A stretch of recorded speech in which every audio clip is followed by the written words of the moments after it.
महाभारत की 10 अनसुनी कहानियां।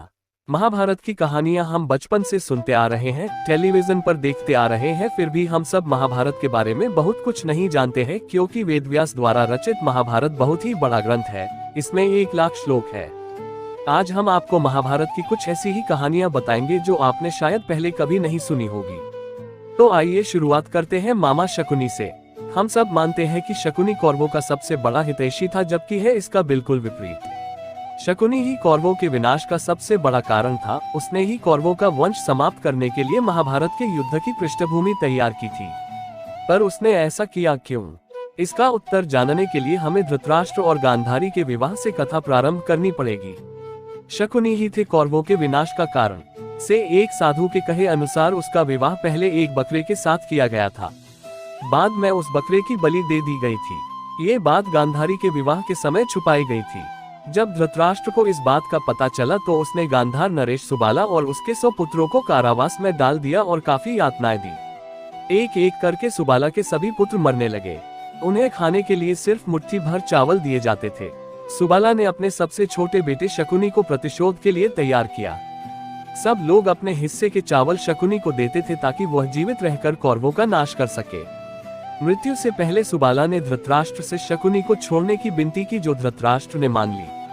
सुबाला ने शकुनी को अपनी रीढ़ की हड्डी का पासे बनाने के लिए कहा, वही पासे कौरव वंश के नाश का कारण बने। शकुनी ने हस्तिनापुर में सबका विश्वास जीता और 100 कौरवों का अभिभावक बना। उसने न केवल दुर्योधन को युधिष्ठिर के खिलाफ भड़काया, बल्कि महाभारत के युद्ध का आधार भी बनाया।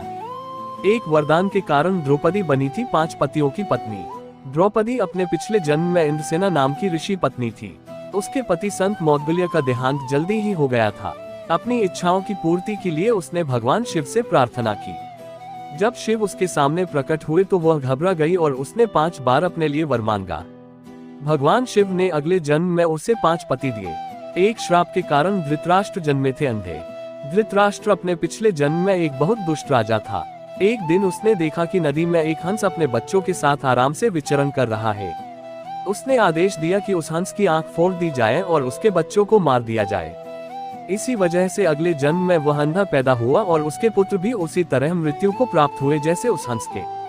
कहा जाता है कि अभिमन्यु एक काल्यवन नामक राक्षस की आत्मा थी। कृष्ण ने काल्यवन का वध कर उसकी आत्मा को अपने अंगवस्त्र में बांध लिया था। वह उस वस्त्र को अपने साथ द्वारिका ले गए और एक अलमारी में रख दिया। सुभद्रा, अर्जुन की पत्नी, ने गलती से जब वह अलमारी खोली तो एक ज्योति उसके गर्भ में आ गई और वह बेहोश हो गई।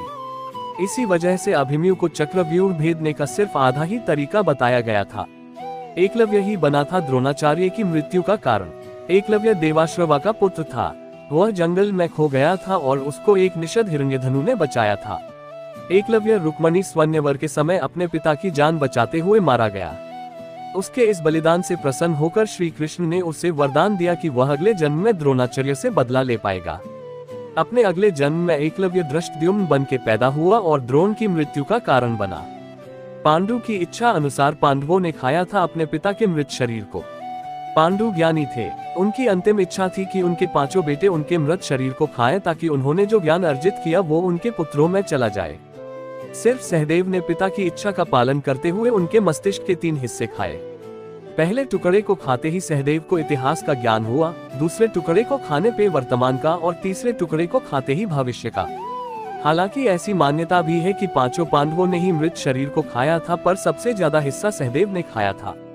कुरुक्षेत्र में आज भी है मिट्टी अजीब। कुरुक्षेत्र में एक जगह है जहां माना जाता है कि महाभारत का युद्ध हुआ था। उस जगह कुछ 30 किलोमीटर के दायरे में मिट्टी संरचना बहुत अलग है। वैज्ञानिक समझ नहीं पा रहे कि यह कैसे संभव है, क्योंकि इस तरह की मिट्टी सिर्फ तब हो सकती है अगर उस जगह पे बहुत ज्यादा तेज गर्मी हो। बहुत से लोगों का मानना है कि लड़ाई की वजह से ही मिट्टी की प्रवृत्ति बदली है।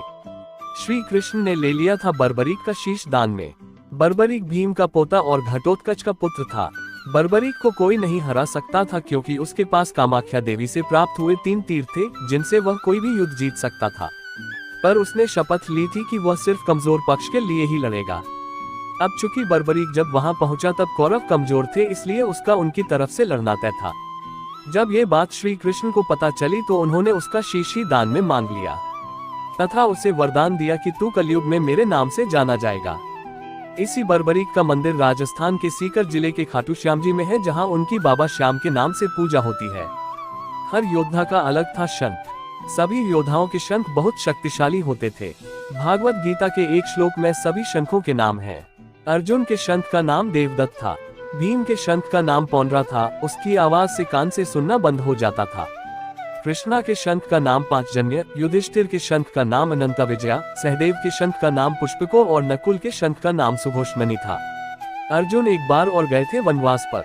एक बार कुछ डाकुओं का पीछा करते हुए अर्जुन गलती से युधिष्ठिर और द्रौपदी के कमरे में दाखिल हो गया। अपनी गलती की सजा के लिए वह 12 साल के वनवास के लिए निकल गया।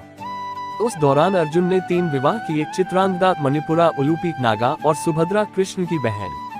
इसी नाग कन्या उलूपी से उसे एक पुत्र हुआ जिसका नाम इरावन अरावन था।